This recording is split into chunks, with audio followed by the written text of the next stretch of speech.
ভারতে মহানবীকে কটূক্তির প্রতিবাদে হাজারো জনতার বিক্ষোভ মিছিল। পলাশ সাহা এর পাঠানো ভিডিও চিত্রে বিস্তারিত। ভারতে মহানবী হযরত মুহাম্মদকে কটূক্তিকারী হিন্দু পুরোহিত রামগিরি মহারাজ এবং বিজেপির বিধায়ক নীতেশ নারায়ণকে গ্রেপ্তার ও শাস্তির দাবি জানিয়ে নেত্রকোনার দুর্গাপুরে বিক্ষোভ মিছিল ও গণসমাবেশ অনুষ্ঠিত হয়েছে। বুধবার উপজেলা ঈমান আকিদা সংরক্ষণ কমিটি এ কর্মসূচি আয়োজন করে। সমাবেশ উপলক্ষে উপজেলার বিভিন্ন এলাকা থেকে ধর্মপ্রাণ মুসলমানেরা দুর্গাপুরের মার্কাজ মাদ্রাসা মাঠে জড়ো হতে থাকেন। পরে হাজারো জনতার উপস্থিতিতে সমাবেশ অনুষ্ঠিত হয়।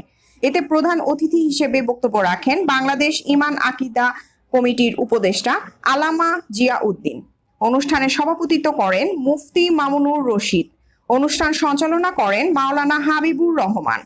এই সমাবেশে আরো বক্তব্য রাখেন মাওলানা ওয়ালিউল্লাহ, মুফতি হুমায়ুন কবির, মুফতি আব্দুল্লাহ, মুফতি বরকতুল্লাহ, মাওলানা আব্দুর রৌফ, মাওলানা ইব্রাহিম, মাওলানা মুজিবুর রহমান, মাওলানা রফিকুল ইসলাম, হাফেজ আব্দুল কাদির সহ ঈমান আকিদা কমিটির উপজেলা ও ইউনিয়ন পর্যায়ের নেতৃবৃন্দ।